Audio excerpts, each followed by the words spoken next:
오늘도 이 하나님의 전에 오르신 여러분 모두에게 주의 축복이 함께하길 바라고요. 특별히 말씀을 통해서 다시 한번 하나님께 영광 돌리는 귀한 경험이 우리 모두에게 임하게 되기를 기도하면서 오늘 말씀을 증거하도록 하겠습니다. 오늘 말씀의 제목은 하나님이 준비하시리라 라는 제목으로 함께 말씀을 나누도록 하겠습니다. 먼저 하나님 말씀 창세기 22장 1절과 2절의 말씀을 읽겠습니다. 그 일 후에 하나님이 아브라함을 시험하시려고 그를 부르시되 아브라함아 하시니 그가 이르되 내가 여기 있나이다. 2절 여호와께서 이르시되 내 아들 네 사랑하는 독자 이삭을 데리고 모리아 땅으로 가서 내가 네게 일러준 한 산 거기서 그를 번제로 드리라. 여러분들 우리가 하나님의 말씀을 연구해 보면 이해되지 않은 부분들이 등장합니다. 아브라함의 경험도 마찬가지였어요. 그의 말년에 임했던 상당히 혹독한 시험이었습니다. 여러분 아브라함이 몇 살 때 이삭을 낳았습니까? 100살 때. 100살 때 아들을 낳았으니 그 아들이 얼마나 귀한 아들이겠습니까? 인생의 말년에 낳은 아들입니다. 물론 사람의 어떤 그 능력으로 낳은 아들이 아니라 하나님의 능력과 도우심으로 낳은 아들이에요. 그러니 그 아들이 말년에 낳은 아들이기 때문에 얼마나 귀하고 얼마나 사랑스러운 존재이겠습니까? 하나님께서 이 아브라함에게 시험을 제공할 때는 아브라함의 나이가 이제는 더 먹어서 120세가 되는 때였습니다. 그러니까 이삭이 나이가 몇 살이 됐다는 얘기예요? 20세가 되었던 때였습니다. 한참 건장하고 한참 장성한 청년이 되었어요. 아버지가 볼 때는 너무도 듬직한 아들입니다. 근데 하나님께서 어느 날 전혀 예상치 못한 시험을 아브라함에게 허락하셨습니다. 네 아들을 어떻게 하라는 거예요? 번제로 하나님께 드리라고 말씀하면서 그 장소까지도 말씀하셨어요. 어디에서요? 모리아 땅으로 가서 거기에서 일러준 한 산에서 아들을 제물로 드리라는 겁니다. 하나님이 사람을 제물로 드리라는 명령은 처음 주어진 명령이에요. 이해가 되지 않는 명령입니다. 하나님께서 왜 이런 시험을 허락하실까요? 영감의 글은 이렇게 말씀하고 있는데 아브라함이 하나님의 약속에 대한 신앙이 부족함을 보였기 때문에 사탄은 하나님과 천사들 앞에서 그가 언약의 조건을 따르지 못하였다고 비난하고 그러므로 그 하나님의 축복을 받을 자격이 없다고 그를 고소하였다. 아브라함에게 임했던 시험이 어떻게 시작되었는지를 보여주는 장면입니다. 누가 시험을 제공한 거예요? 사탄이 먼저 시험을 제공한 겁니다. 사탄이 하나님께 비난하면서 하나님을 고소한 거예요. 하나님, 아브라함의 생애를 보니 거짓말도 많이 했고 하나님께서 친 약속을 순전히 믿지를 못했습니다. 그래서 이스마엘을 낳지 않았습니까? 이렇게 이제 하나님 앞에서 아브라함의 과거를 들춰내면서 하나님을 지금 고소하는 거예요. 하나님께 비난하는 겁니다. 하나님이 어떻게 이런 사람을 하나님이 축복하십니까? 어떻게 이런 사람을 믿음의 조상이라고 그렇게 칭할 수 있는 것입니까? 하나님 부당합니다. 실은 이 사탄이 누구를 공격하는 거냐면 하나님을 공격하는 거예요. 그 다음에 말씀 보면 하나님께서는 온 하늘 앞에서 당신의 종의 충성을 시험하여 완전한 순종만이 받으시는 바 된다는 것을 증명하고 구속의 계획을 더 완전하게 저들 앞에 밝히고자 하셨다 그랬습니다. 하나님이 허락하신 시험의 목적이 있는 거예요. 사탄이 강력하게 하나님께 고소하는 겁니다. 하나님의 백성인 아브라함의 과거를 들춰내면서 강력하게 시험을 제공했을 때 하나님께서는 아브라함이 과연 어떤 사람인지를 입증해야 되는 거예요. 만약 하나님이 사단의 이 고소에도 불구하고 그냥 묵고해버리면 하나님은 온 우주 앞에 의심받는 존재가 되는 겁니다. 하나님이 아브라함을 그분이 불렀기 때문에 그가 어떻게 살든 상관없이 하나님께서 그를 편애하시는가? 이렇게 얼마든지 오해할 수 있는 거예요. 거기는 하나님의 품성의 중요성이 달려 있는 겁니다. 그래서 하나님께서는 사탄이 어떤 문제를 제기하면 뭐 해야 될 의무가 있냐면 그걸 입증해야 될 의무가 있는 거예요. 왜 그럴까요? 온 하늘 앞에서 하나님이 얼마나 공정한 분인지를 밝히기 위한 것입니다. 하나님은 공정한 분이란 말이에요. 하나님은 사랑의 하나님이시고 그러면서도 하나님은 공정한 분이라는 사실을 온 하늘 앞에 드러내야 될 것이었기 때문에 하나님은 시험을 허락할 수밖에 없었습니다. 그 다음에 계속 이어진 말씀 보면 구속의 계획을 더 완전하게 저들 앞에 밝히고자 하였다 그랬습니다. 첫 번째 시험의 목적은 온 하늘 앞에서 아브라함의 충성을 시험하여 그의 믿음과 순종을 증명하기 위한 것이었고, 두 번째는 구속의 계획을 완전하게 드러내고자 시험을 허락했다고 하는 것이에요. 오늘 이 두 가지 말씀을 살펴보도록 하겠습니다. 자, 아브라함은 어떻게 했습니까? 하나님께서 그에게 시험을 제공했을 때 어떻게 했나요? 그의 아내에게 상의하지 않았습니다. 제가 말씀드린 것은 아브라함 나이가 지금 120이에요. 그의 아들은 장성한 20대의 청년입니다. 만약 아브라함이 이 하나님의 말씀을 듣고서 아내와 상의했다면 아내가 어떻게 반응했을까요? 여러분 같으면 어떻겠습니까? 여러분이 나이가 연만한 상태에서 아이를 낳았습니다. 근데 하나님께서 그 아이를 하나님께 제물로 드리라고 말씀한다면 여러분의 반응은 무엇일까요? 여러분 어떻게 생각하십니까? 저 같으면 못할 것 같아요. 야, 네 아들 하나님께 드리라? 이렇게 하나님께서 제게 요구하신다면 하나님도 못합니다. 당장 그럴 것 같아요. 아브라함도 이 말을 들었을 때 정말 충격이었습니다. 이걸 어떻게 취급해야 할지 마음에 고민이 되지 않겠습니까? 지금 아내가 지금 잠자고 있어요. 아내를 흔들어 깨워가지고 하나님께서 어젯밤에 내게 말씀하는데 이 아이를 제물로 드리래. 이렇게 할 수도 있었을 겁니다. 그랬다면 아마 실패했을 거예요. 뭐라고 그랬을 것 같습니까? 여자가 그 사람 뭐라고 그랬을 것 같아요? 여보, 차라리 나를 죽여. 차라리 나를 죽여. 이 아들은 안 돼. 적극적으로 반대했을 겁니다. 그래서 이 아브라함이 이 계획을 아내에게 알리질 않은 거예요. 그래서 아들을 깨워가지고 하나님께서 우리에게 특별한 산에 가서 예배를 드리라고 말씀하는데 야, 함께 가야 되겠다. 아들을 깨워서 모든 걸 다 준비합니다.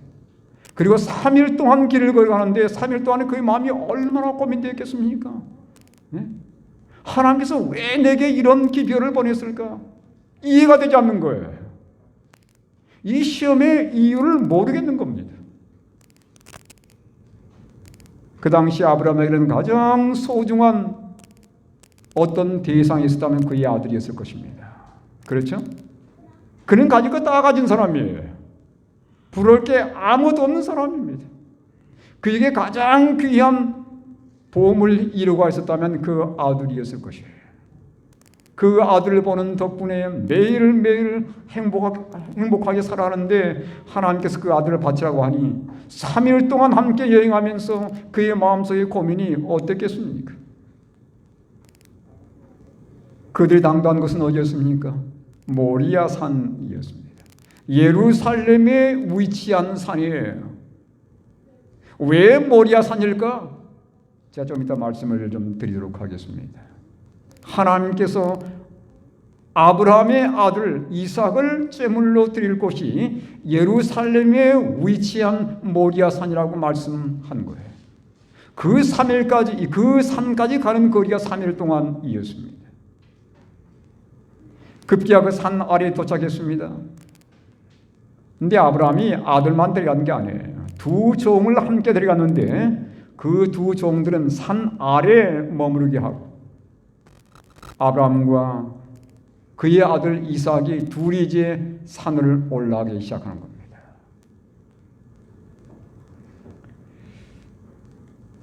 그 산을 올라가면서 이 아브라함의 마음이 어떻겠어요? 이 산을 올라가게 되면 거기서 이제 아들을 제물로 드려야 되는 거예요. 그러니 그의 마음의 고민과 그의 마음의 고통이 어떠했겠습니까? 극도의 고민과 고통 가운데 그는 아들과 함께 산을 서서히 올라가기 시작합니다. 아들에게 뭘 맡겼냐면 번제에 쓸 모든 나무를 아들이 지게 만든 거예요. 아들은 나무를 지고 아버지는 손에 뭘 들고 갑니까? 불과 칼을 가지고 올라가는 거예요. 이 칼로 아들을 잡아야 되는 겁니다. 그리고 그 아들을 불로 태워야 되는 거예요. 하나님께 제물을 드리기 위해서. 이건 너무도 혹독한 시험입니다. 그는 산 위에 올라가자마자 아들과 함께 협력해서 제단을 쌓습니다. 돌로 제단을 쌓고 그 다음 그 위에다 나무를 다 벌려놓는 거예요. 아들이 지고 온 그 나무였습니다. 그리고서는 아들을 불러가지고 이 얘기를 하는 겁니다. 이삭아, 실은 3일 전에 하나님께서 내게 참으로 귀한 기별을 보내셨는데 이곳 이 모리아 산 꼭대기에서 하나님께 제물로 드리라고 말씀하셨단다. 근데 그 제물이 누구냐면 바로 너야. 여러분, 그 아들이 이 소식을 들었을 때 마음이 어땠겠어요? 전혀 예상치 못했던 아버지의 얘기를 들으면서 그도 마음속에 깊은 충격을 받게 되었을 겁니다. 근데 그는 건장한 20대 청년이에요. 빠르고 힘이 있는 청년입니다. 그러니까 그가 만약 살기를 원했다면 아버지의 손을 뿌리치고 얼마든지 산 밑으로 도망할 수 있는 거예요. 근데 평소에 이 이삭은 아버지에게서 뭘 배웠습니까? 순종이 얼마나 중요한지를 배웠습니다. 아버지에게서 교육을 잘 받은 거예요. 신앙교육을 제대로 받은 겁니다. 순종이 얼마나 중요한지를 배웠기 때문에 그는 그 충격적인 얘기를 듣고서 아버지 손을 뿌리지 않았습니다. 만약 그것이 하나님의 뜻이라면 제가 자원해서 제물로 하나님께 제 자신을 드리겠습니다. 아버지 손을 도와주고 그런 제단을 다 꾸민 다음 자신이 그 위에 올라가서 제물이 되고자 그 제단 위에 누운 거예요. 급기 아브라함은 이 아들과 마지막 기도를 드렸겠죠. 작별 인사를 나누고 손에 칼을 들고서 그의 마음이 여러분 고통이 어떻겠습니까? 얼마나 함께 보듬고 울었겠어요. 칼로 내리치려 하는데 그때 아주 극적인 그 순간에 하나님께서 천사를 보내서 뭐라고 말씀하세요? 아브라함아, 됐다. 하나님께서 이 아브라함의 손을 붙드시고 이삭 대신 뭘 보여주시냐면 하나의 숫 양을 보여주셔서 대신 이삭을 대신해서 번제로 드리도록 그렇게 말씀을 하셨습니다. 여기 이렇게 말씀하고 계셔요. 아브라함의 시험을 어떻게 통과됐는지를 이렇게 말씀합니다. 창세기 22장 10절로 12절의 말씀을 보겠는데요. 손을 내밀어 칼을 잡고 그 아들을 잡으려 하니 여호와의 사자가 천사가 하늘에서부터 그를 불러 이르시되 아브라함아 아브라함아 하시는지라. 아브라함이 이르되 내가 여기 있나이다 하며 사자가 이르시되 그 아이에게 내 손을 대지 말라. 그에게 아무 일도 하지 마라. 네가 내 아들 내 독자라도 내게 아끼지 아니하였으니 네가 이제야 네가 하나님을 경외하는 줄을 아노라.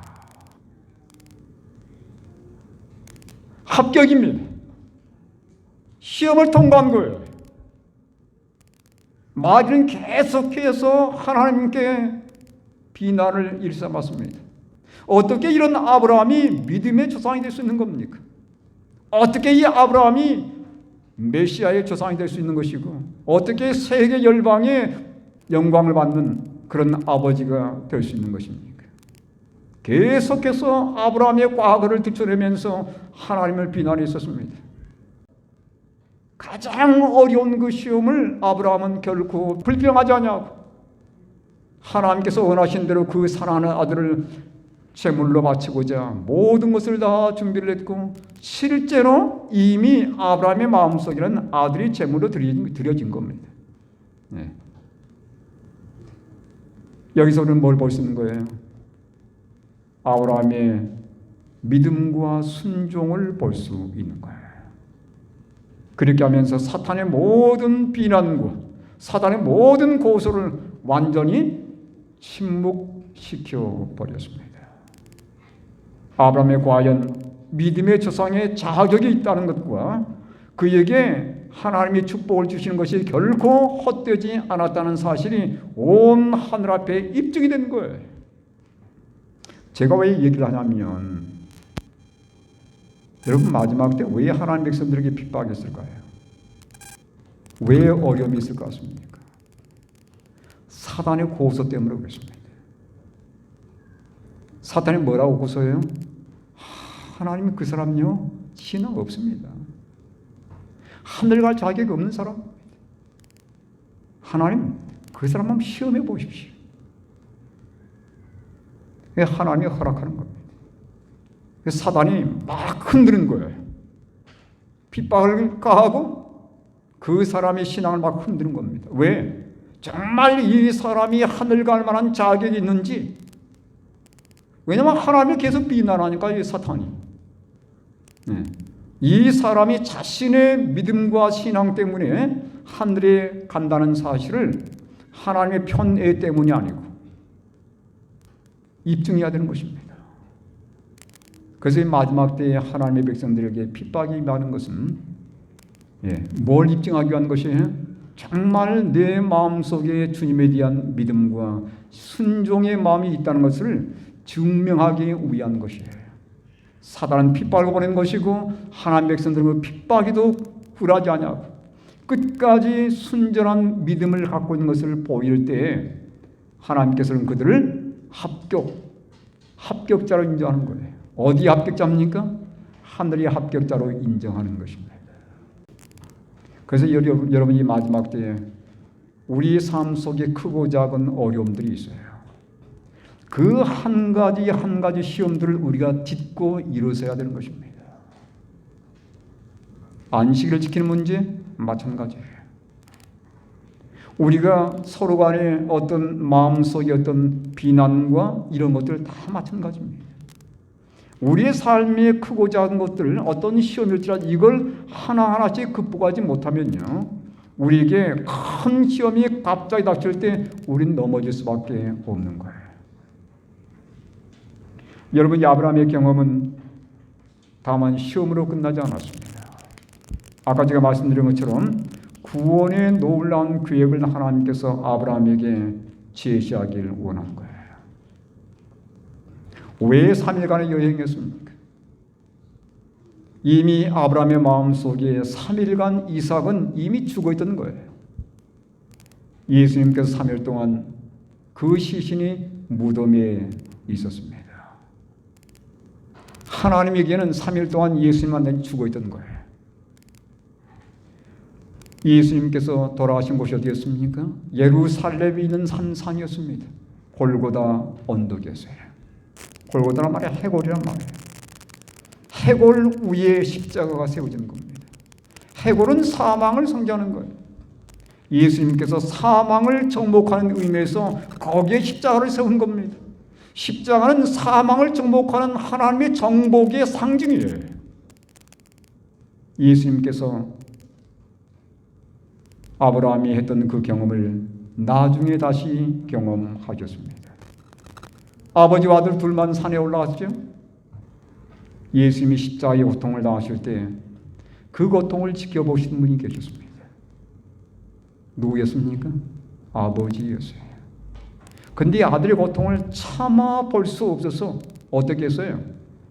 그 아들의 마지막 십자가 고통을 참아 볼 수 없어서 하나님께서 뭘 보냈습니까? 새카만 흑암을 보낸 거예요. 참아 볼 수 없는 겁니다. 아들의 고통을 볼 수 없는 거예요.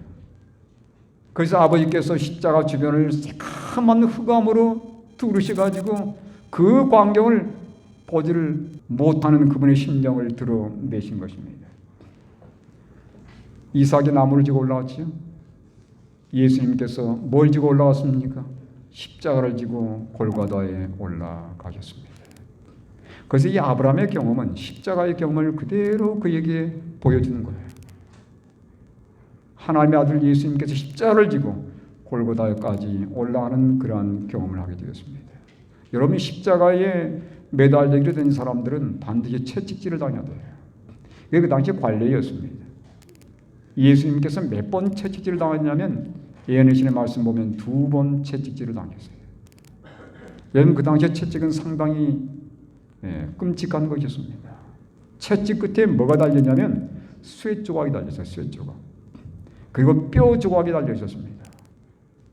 그러니까 쇠 조각과 뼈 조각이 달렸기 때문에 그걸 때리면 어찌 되겠어요? 그대로 살같이 박힙니다. 이게 박혀요. 딱 때리면 이게 몸을 감으면서 이 살같이 이게 박히는 거예요. 채찍을 잡아 당기면 어찌 되겠어요? 살점이 많이 떨어져 나오는 거죠. 때로는 심장이 드러나기도 하고, 때로는 눈알이 뽑히기도 했습니다. 등을 맞게 되면 등이 완전히 그냥 밭 깔듯이 이렇게 험하게 살점에서 떨어져 나가는 거예요. 피가 품어져 나왔습니다. 예수님은 그 채찍질을 2번 당한 거예요. 그래서 온몸에 피가 다 쏟아지는 겁니다. 이런 상태에서 십자가를 져야 되기 때문에 십자가를 질 수 있겠습니까? 예수님 그 십자가를 절도했다 그랬어요. 절도했다 그랬어요. 십자가의 무게가 그 당시에 얼마 정도 되냐면 60kg 됩니다. 60kg. 여러분, 60kg면 건장한 이 장정들도 지기 힘든 그런 무게예요. 예수님은 밤새 한 모금 물도 마시지 못했습니다. 그리고 채찍에 맞아가지고 모든 피를 다 흘려버렸어요. 그 십자가가 지어졌을 때 그분은 그 아래에 절도하고 말았습니다. 아브라함의 손에 뭐가 들려있냐면 칼과 불이 들려있었어요. 이건 바로 뭐냐면 아들을 하나님께 제물로 드리기 위한 도구였습니다. 여러분, 누가 예수님을 죽였습니까? 아버지가 죽이는 거예요. 누구를 위해서요? 우리 모두를 위해서.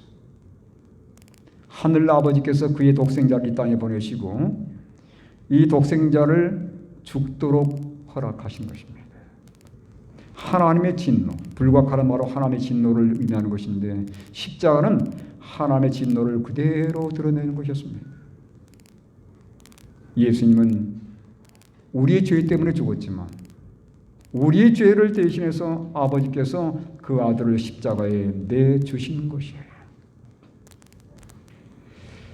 아들 이삭을 번제로 드렸습니다. 예수님께서 우리 모든 일을 위해서 십자가에 죽으심을 상징하는 것이며 수풀에 걸린 그 수양은 뭘 의미하냐면 인류를 대속해서 생명을 제공해 주신 예수 그리스도를 대신하는 것입니다. 근데 여러분, 여기서 이 내용을 좀 살펴보도록 하겠습니다. 아브라함과 이삭이 산에 올라갈 때 이삭이 아버지에게 물었던 질문이에요. 창세기 22장 7절로 8절에 이렇게 말씀하고 있습니다. 이삭이 그 아버지 아브라함에게 말하여 이르되 내 아버지 하니 그가 이르되 내 아들아 내가 여기 있노라. 이삭이 이르되 불과 나무는 있거니와 번제할 어린 양은 어디 있습니까? 이 얘기를 듣고서 아주 뜨끔했을 겁니다. 20장 8절 아브라함이 이르되 내 아들아 번제할 어린 양은 하나님이 누구를 위하여? 이게 중요합니다. 누구를 위하여요?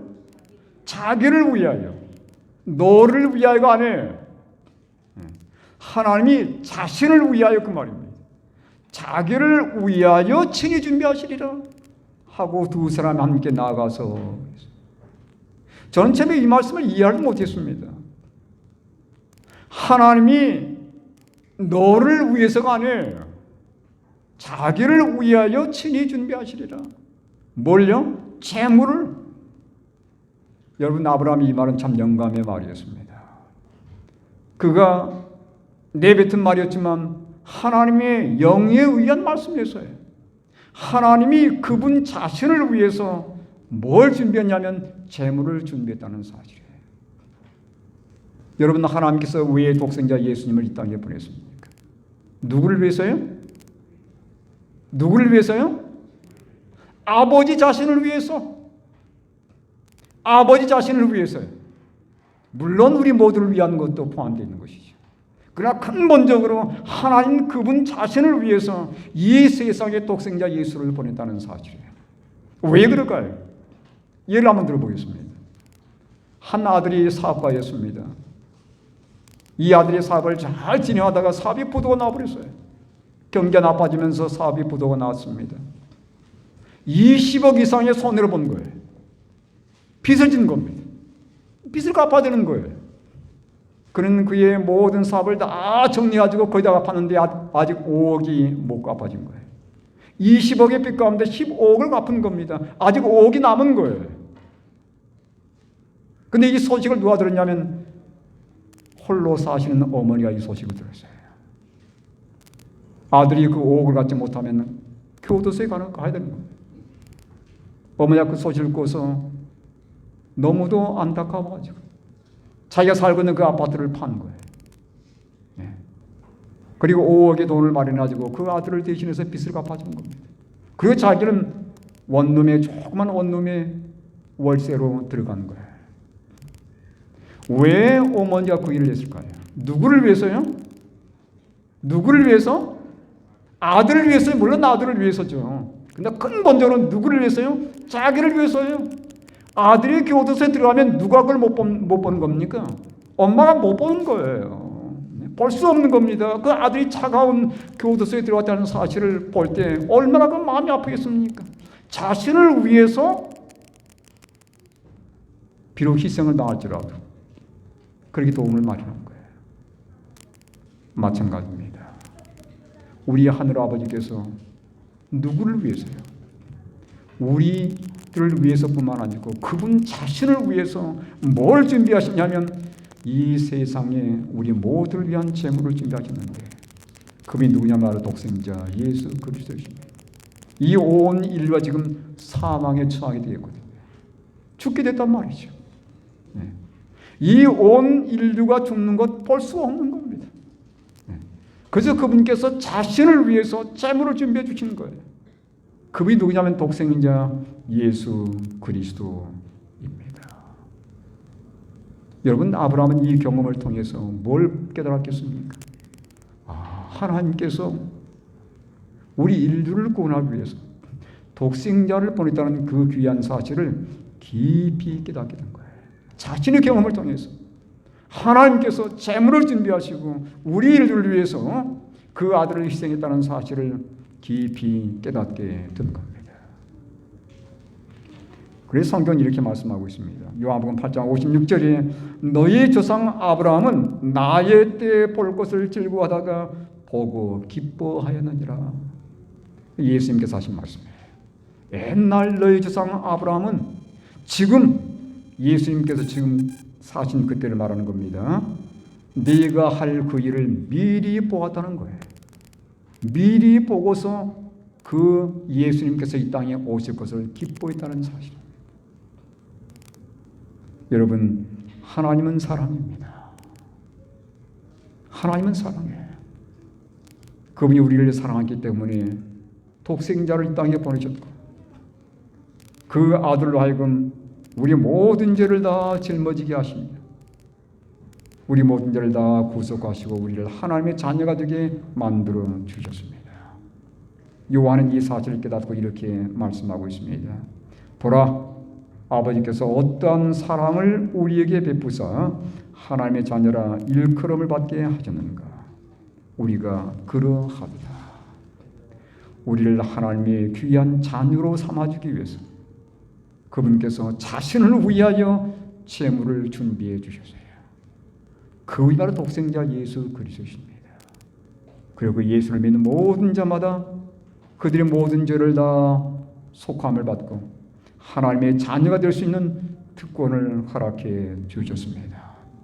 오늘 이 안식일 그 하나님의 사랑을 마음속에 기억하시면서 나를 위해서 그분의 외아들 독생자를 보내신 그 하나님, 그 아버지의 사랑을 마음속에 다시 한번 깊이 묵상하시고 기억하시며 하나님께 찬양과 영광을 돌리시는 우리 모든 믿음의 백성들 되길 바라면서 말씀을 드리겠습니다.